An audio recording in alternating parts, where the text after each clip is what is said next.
when you read in a book or someone tells you about speak to your consumers, speak to your customers, ask them questions, that is not some buzzwordy statement. You are going to learn more in those one-to-one statements or surveys or conversations than you ever will do through bigger campaigns or bigger internal meetings and brainstorms. Hello team, and welcome back to Old Marketing School. Dear squirrel friends, today don't I have a good one for you. Yes, it's that time of the month again, yet another interview with an incredible expert and marketeer. Indeed, a marketing director and brand consultant. Today, we're going to talk to John McManus, who's been working with a wealth of health and wellness brands, currently Hux as well, but you might have seen him at Vita Coco, we might have seen them at Kind Snacks, or even Minor Figures. With John today, we are going to throw in a couple of cricket references. We're also going to talk about the power of defining your mission and brand. And we are also going to explore the power of working with teams and evolving in your marketing career. I really hope you're going to enjoy today's episode. And as always, may today's class begin. Welcome back, everyone, and welcome, John, to Old Marketing School. We're so happy to have you here. Thank you for coming. Oh, thanks for having me. Yeah, pleasant. It's been a long time coming. Thank you for coming to our virtual sit down, which is done from our respective offices. Yes, that's how it works these days, isn't it? And next time, lucky face to face. Yes, that's a date. Actually, fun fact for everyone, I've known John probably for like 6 to 7 years. I actually roped you and a guy from Hugh from Ugly actually into one workshop for brands, I believe. We're going back 6 to 7 years, and we actually met in person that time. I don't know if you remember that. I'm pretty sure. Hopefully, I do. It was a good set. It was about social and influencers and community, right? I think that was it. At the time you were working for Kind as well, so it was really interesting because obviously I know you've been working for so many brands and in so many iterations, and I just love that we kind of were at the time. I find we're going to talk about a lot of it today, I'm supposing, but where social and influencers were still kind of new. Like social was there, but people were using it a lot differently, and influencers were very new. So it's kind of funny to see. Probably if we had the same event, I think we'll talk about a lot of different things. As well. Oh my God, so much has changed since then. I would not be able to do that job now. I'm telling you, I'd be so out of touch. Well, then today we're going to explore all the things you know, John. So I hope you are ready. Actually, one thing that I hope you know is one of our icebreaker questions. So let's hope that one we are clear on, which is we're going to go even further back than 7 years ago. I want to know, John, what was the first job you had? And what did you learn from it? My first job was a paper round. I tell you what, I didn't learn anything from that because I lasted about 3 weeks. But my first job was I actually worked at a Chinese restaurant, and it was crazy. It was the busiest, most hectic, incredible place to have your first job at. And people think I'm joking when I say that, but I learned an incredible amount about taking pride in your work, in people management, in customer service. There was so much stuff, and I was like 15, 16. So, it was a bit of an odd one, that one, but I loved it. You know what? I find that when I ask these questions, depending on people as well, but I find a lot of people, I'm going to put it in the same generational pool, just kind of assuming, but like a lot of hospitality jobs as well were some of the things that we started at. I keep telling people that my third job, but the first in the UK was Nando's. So I was hustling to try and become a music journalist, and then I was working at Nando's. And honestly, I learned so much from that job. But just as you said, similar to what you said about just, showing up and doing it and loving it, even if you're like, well, it's not necessarily like what I want to do for the rest of my life, but you really see the commitment in actually working with a team and a crew. So yeah, hospitality 100%. Can teach you a lot, man. On it, and also there's always, whether it's like a chain like Nando's or like an independent place, there's always someone that's on the hook for the results. And in hospitality, you can see it by how many people are walking through your door. So immediately you learn like, okay, this is going to be a good day or a bad day for the business. And I wouldn't have realized that unless I'd done it, I don't think. I love that. And now I'm actually going to literally take and go a 180 sort of shift and actually ask you about, something you're passionate about, hopefully, which is if you could choose, John, one trivia category, that you think you'd be really good at, what would that one be and why? It can be anything. It would probably be English cricket in the last 10 years because I'm a little bit obsessed with cricket. I think it's the best sport in the world. So it's not particularly intellectual. I'm sorry about that, but it would probably be that. You know what? To be honest, you probably have to make a case with me. You would have a field day with me because you would need to even explain to me not what is cricket. I understand what it is as a sport and understand what it is as people just kind of like chilling and watching it for hours on a Sunday. But for me, when I look at it, I just don't get it. So, John, I'm so sorry. I still don't get cricket. I will need you to do me a one-on-one and just make it exciting for me.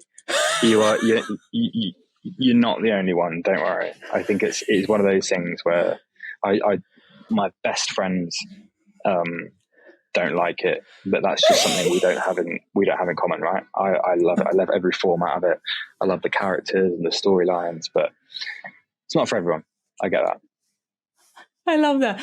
Well, you never know. It might be that you're going to introduce us to cricket in one way or another. Maybe you're going to throw some analogies. When it comes to marketing and cricket. I was about to say I'll try and weave in some phrases and stuff as we go along. Cricket analogies for marketing. That's a first. I'd love to see that. Now, going into the marketing side of it. Obviously, one of the things that we do at Alt Marketing School is really encouraging people to market to hearts, not to brains. So it's all about adding the human touch, that psychology, understanding why people love things and connect with things. So based on the work that you do, even in general, like the reason why you're passionate about the work that you do, what does making a positive impact on your audience or customers mean to you and why? Well, I mean, especially now. So I think if I go throughout my career, I've mostly until this year been very involved in like health food brands, whether it's Vita Coco to Kind Snacks and other brands as well. Like those are generally better for you products. So it always was this feeling like, okay, if someone is buying and consuming one of our products, we've landed a message that is about better for you and having a better impact on them and their lives and routines. I think today, where brands I work on are mostly digital D2C brands, and it is, so clear for us to see like, okay, these guys are buying against this set of criteria. And for the brands I work in, especially my main one, Hux, is around people investing in their health. So it's a little bit like we love it because we're having a great impact on them, but we also wouldn't be selling anything. We wouldn't be bringing in new consumers if we weren't landing that message or having that positive impact. So it's a little bit of everything for me, a bit of do or die with that side of things. I love that. Now I have another curiosity question on the back of that. Mm-hmm. Did you find that the reason why you shifted, as you say, from being in-house for some of these health companies and food and then kind of going into now where you say there's a bit more varied aspect, but still there's an element of health in some of the brands, especially Hux. Was this conscious or was this more like because of how the industry's changed? I just find that coming from a health and wellness industry, that's how, again, we met. And then now I moved into obviously wanting to really teach marketing and kind of hone that when it comes to the space, regardless of the industries. I just found that I think a lot of people that were in that wellness bubble kind of shifted. It's almost like it was a rite of passage, maybe because of where we were in the UK. I think there was such a big explosion and there was such a wealth of jobs and opportunities there that was the case. Or was it more just like it just happened? Was it more like a natural progression when it came to like where you wanted to go with the brands you wanted to help? No, I would say it was pretty natural because I have worked with some brands in the last year that haven't been health focused, like Candy Kittens, for example, would be one. But you do gravitate to what you know, don't you? And your interests go to what you know and where you want to go deeper in a certain area. At least it does for me. So it was a little bit of a natural progression. But I do think, and I've been like this since I was 3 years old, 4 years old, 5 years old. Like I'm obsessed with brands. I am a brand nerd. So if it's a cool brand and the mission sort of connects with me and I can sort of see their route to success, then that's enough for me. It doesn't necessarily have to be health focused, but it's definitely a route I've gone down for sure. Yeah, can't deny that. Okay, then when class in section is happening. So class is in session, and I kind of feel like we're going to learn a lot about brands now. That's just kind of the vibe that I'm getting based on that. Or cricket, if you want to throw me a curveball, and that's going to be what we're going to talk about for the next 3 questions. We'll see. Sure. We'll see. Yeah. I put a challenge on, so we'll see how it happens. Love it. But I would love you to teach us one thing. We're going to start with that. What is the one thing that you can teach our students and our lovely listeners? Hello again. Nice to have you. In 1 minute or so. So if you're just about over a minute, what can you teach our students or listeners? The one thing I would say, and I learned this pretty recently versus the rest of my career, and I think that's probably the digital aspect coming into it as well. But when you read in a book or someone tells you about, speak to your consumers, speak to your customers, ask them questions, that is not some buzzwordy statement. You are going to learn more in those one-to-one statements or surveys or conversations than you ever will do through bigger campaigns or bigger internal meetings and brainstorms. So if you can identify 10 customers, as little as 10, and you can have conversations and ask them questions about why they're shopping the category or why they're going into these brands. For me, it was like a light bulb moment. The amount of things you had validated or you had learned in those sessions was more so than I did in the previous couple of years. But the reason I say that, right, is because coming up through your career, and you'll know this as well, Fab, like you read all this stuff in books and you hear about it on podcasts and people on TV tell you like, speak to your first 100 consumers and speak to your most loyal customers. You never do. Well, not the good ones do, but I never did ever. In my first 7 or 8 years, I never spoke to these consumers. In the last 18 months, I have done, and I feel like I'm a better marketer for it. I think that might have been over a minute, maybe, but. Nah, I mean, it's kind of funny because when we watch it on YouTube, you actually can see the little timer. So, we'll just keep like lingering on the 59 seconds for a while. But I love that. And you give us context as well. So I would say the lesson was in that. And then you give us a bit of context after that, which I appreciate. And I love that you mentioned this because actually, yes, I'm going to do a shout out. We have our amazing Kate Borgren as well, was on the podcast. And she is from the customer camp. She also has a newsletter called Why We Buy. And we talked about buyer psychology and consumers' behaviors in our podcast. And within that podcast, but also a lot of the work she does, she talks about something called review mining. So I don't know if you know it, because I was literally reading about it again today. It just came out. And review mining, if people don't know what it is another way, if, for example, again, you're not made a practice yet of talking to customers, even if I agree with John, do it, get into that kind of practice of talking to people, asking. But what I love about review mining, you can also go and look at what other people are saying about other products that are within your reach of competitors and also within your space, because you can learn so much from what they love, what they hate, what they see, and also the way they talk about how something is effective or not for them, plus even just the words. I think that's something that you mentioned, but I want to reiterate because I love that you mentioned it. Is not just what you learn also from them, but it's also what you learn about how they speak about, your field, the problem that you're solving, your product itself, and also whether you are matching that. Sometimes we talk about a lot in marketing, like if we talk to high end and you're trying to talk to beginners, then beginners are not going to be able to understand. They're not going to be able to relate. Yeah. And I think it's so important. So that's a good one. Thank you. Yeah. I like that I'll tell you what I'd add to that as well, because I totally check everything you just said, is the review stuff for us at Hux, for example, has been really, really interesting because we've been getting reviews. You get reviews every day, and the tone of voice that you can start to pick up as the reviews start to rack up has taught us loads. And again, that was something I probably didn't realize before. And now you always look, okay, especially if it's a complaint, okay, are they really passionate about this, or is this something they're just trying to pick a hole in? You can start to hone your skills on that side as well. So yeah, but I'm gonna check out that review mining because I've not heard that phrase before. I'm interested in it. It's a really great concept, and it goes back to exactly what you said as well. And it's just, especially if you're starting out, if you have a new product and you don't know really how to go about it, and you can have a pool of people, that's a great way to start. Again, shout out to Kate again, because Caitlin is amazing. She's great when it comes to this. So it's all from our podcast together when we were chatting about it. Now, a bit different. We're going a bit of left field here. John, what is something you unlearned recently? And how did it improve either your life or your work or both? I think maybe I'll give you one that I'm unlearning. I can feel I'm unlearning at the moment. Maybe not. Maybe I'm not there yet. But I think being more considered in feedback with everything. So, and I suppose just to give you some examples, some context. So, working as I do now, I'm working with a brand new brand as well as established brands.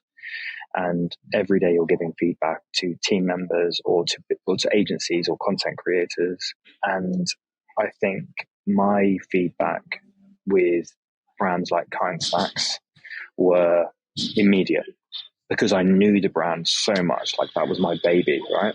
I launched it into the UK. Like, I knew exactly what we needed to do. I knew the message. Like, no one knew that brand better than I did. So if I got some piece of work sent to me or I was shown something, I just knew it straight away. I knew not what I wanted to say. But now I'm trying to take it, review it, write some immediate notes, come back to them and just be more considered in my feedback.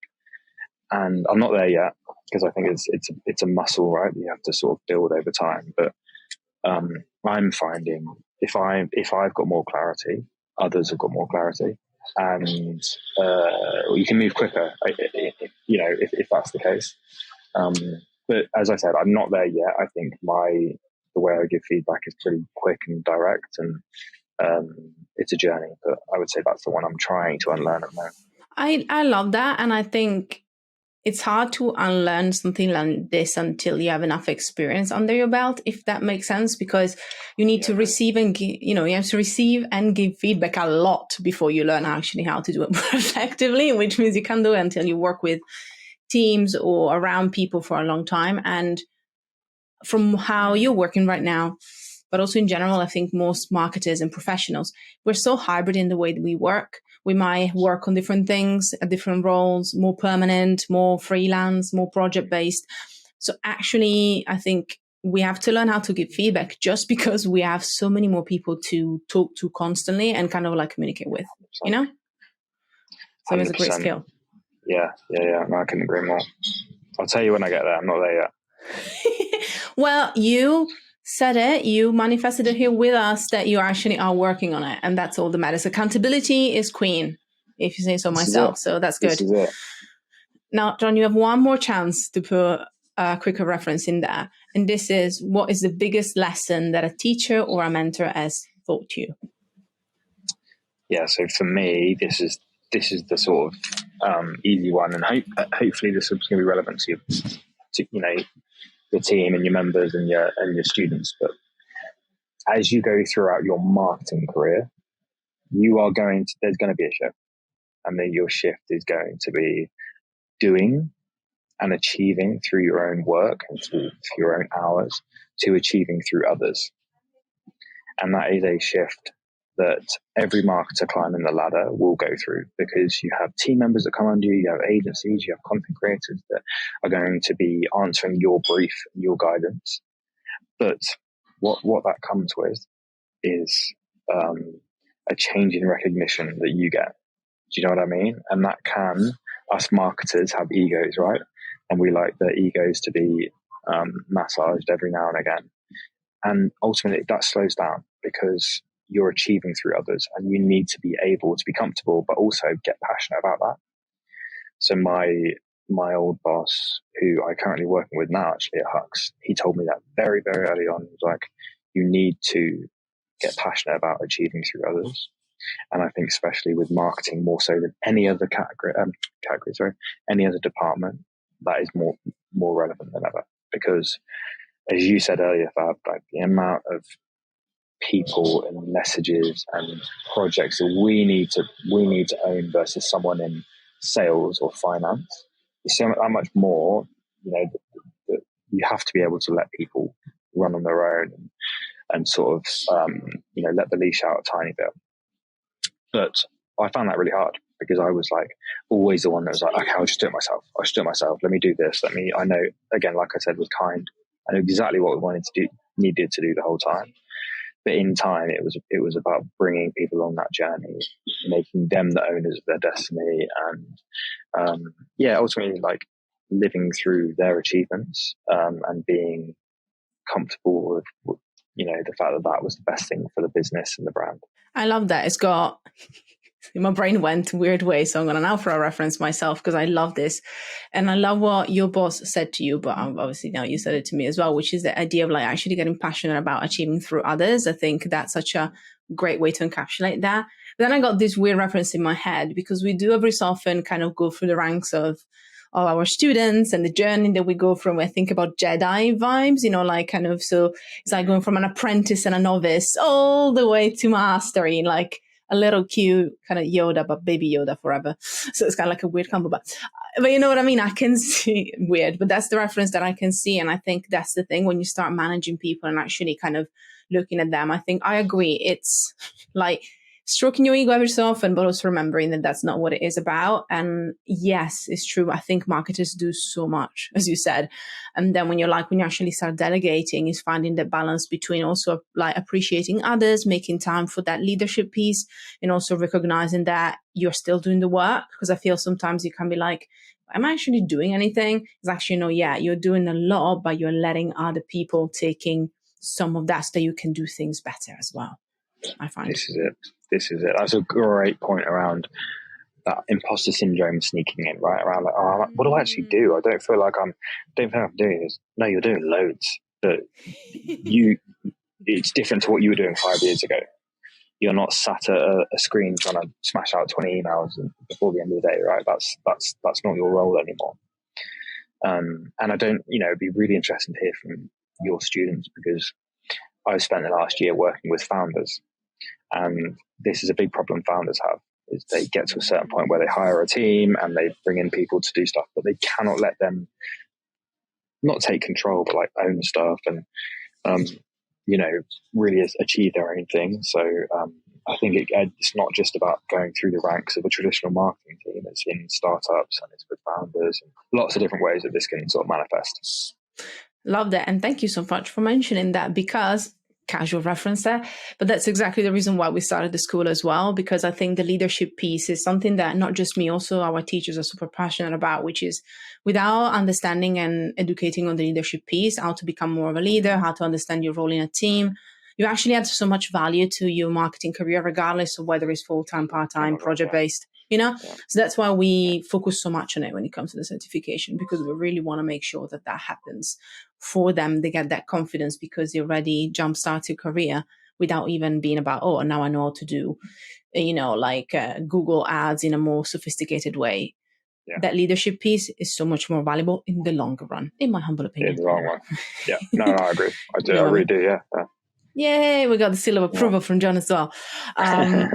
Excellent. And also want to say, if you are in that stage of managerial role and you're interested in knowing a bit more about that, I just want to do one more call back to another great episode with Jackie Bavaro, who was one of the PMs at Asana, among other things. We had last season, we had her on, and she's great about actually talking about that level of understanding your career growth and also how to step into a managerial role. Because there are some people that might be, as you say, in there too. Now, it's Quickfire. John, we got two elements of Quickfire. The first one is a this or that section. So I hope we're ready for that. Okay. Quick. Okay, and then we got a couple more questions. This or that. First one, Spotify playlist or podcast? Podcast. Nice. One podcast that you recommend? Just if it comes... Well, not to go down too much of a rabbit hole, but I overdosed on business podcasts. Not so much business podcasts, but like the self-development podcast, that as well. And I turned around one day, I was like, everyone's got a different opinion, everyone's got a different message. So I actually go down the comedy route at the moment, just to switch off. So my favorite one is called Off Menu. Oh my God, Menu, I love it. Yeah. It's not. I always tell people, it's like, oh, I've been listening to this great podcast off Menu. They're like, yeah, we know everyone is, but I still love it. So. No, it's a great recommendation. Absolutely, everyone, especially if you're not in the UK. I think is also a bit more in the UK, just because overall the type of guests, and then we got Ed Gamble and James Acaster, you know. So if you're listening, you're not in the UK, check it out. Talks about food, obviously, but there's also a lot of fun, and the guests are excellent. So, excellent recommendation. I love that. Yeah. Okay, back to the quickfire. Sorry, I tangented there. Voice note, voice note or text? Voice note. And anyone of my mates or colleagues or, associates listen to this, they will know I'm a voice note person. Always. Always, like, they kind of look and they see the three dots and they're like, a voice note is coming. Oh no! Yeah. and I've been known to rack them up, 2-3 minute long ones. I'm bad for it. I mean, for anyone that needs to know, Slack actually has a transcript element within it. So if you do voice notes in Slack, at least it's got a transcript, because I read transcripts from voice notes. Yeah, because I just can't. I'm a much faster reader, so I read it through Slack. Yeah, it's got a transcript on it. Okay, that's good to know. You're welcome. Carousels or reels? Reels. Yeah, nice. I think so. So this might be hard then. YouTube or TikTok? YouTube. I love YouTube so much. Yeah, have you always loved YouTube, or is it more like something that, because I feel like a lot of people actually eased more into it recently, but I don't know. Yeah, I can relate to that. I think the quality's obviously increased. Production quality, I mean. The algorithm's that good now that you just they know what you want to see. So I love YouTube. We're also going to invest pretty heavily on YouTube Shorts in 2023 with Hux. We're going to make a pretty big bet on that. But yeah, I have TikTok, but I can't say I use it.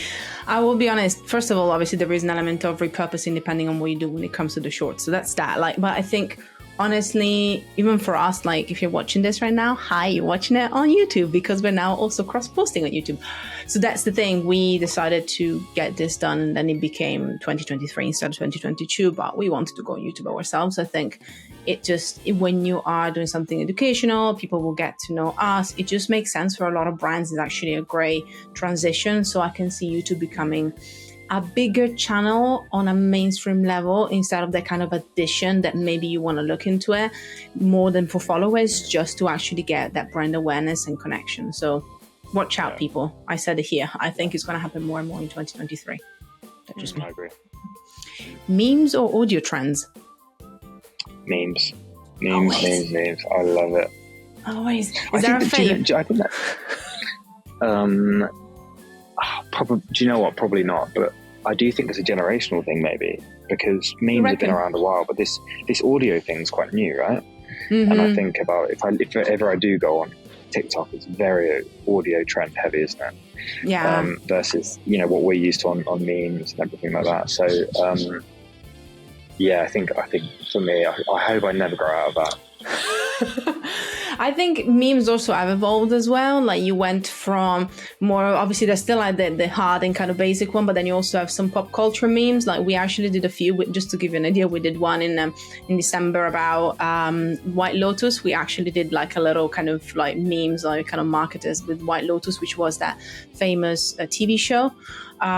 Because obviously it just came natural. So that's the thing, memes I think have evolved, and that's the beauty of it as well. So we have the old school ones that are kind of just very relatable, and then we got the ones that are a bit more tongue-in-cheek and pop culture driven. I don't think they're going to go anywhere. I think we're safe. We're all safe. Last but not least, newsletter or Twitter? A close one, but I'd say just Twitter. Nice. I spend more time, but I do like newsletters. I am a bit of a sucker for if 2 or 3 brands that I follow send me their weekly newsletter or something, I'll read that. But I am on Twitter more, I'd say, just because of, for obvious reasons, right? The scrolling addiction. But that's just about it. Nice. Well, we survived the this or that, so Yeah, it claps to us. Well, Just about. it was just about a longer this or that than usual, but I like to take it Sorry, that way. that's my bad. Nah, it's my bad. It's tangents. I'm the tangent queen. I should have a little crown coming down now. Anyway, now I have again the final quick fires. So these are actually questions. The first one, which is one that I always love to hear more about, is what would be your favorite underrated tool for you as a marketer? What would be one that you would choose as an underrated tool? Oh my God, I'm going to sound so simple here now, but so I use a Mac laptop, and the notes, the notes tool or whatever you call it, the program. Yeah. It has like a checkbox thing you can do, so you can tick off tasks, and I use it every day.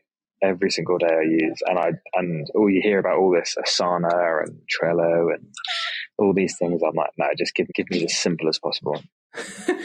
There's something to be said there, though. I think you actually reminded us that sometimes some of the tools actually in the systems that we choose, if they're not serving us right, and we just use them because we think we're supposed to use them based on how we work within teams or the teams that we're in, we need to choose something that works for everyone or that works the best way for us. So, I think that's a good reminder of that instead of going for what, apparently looks better, because it's not the case.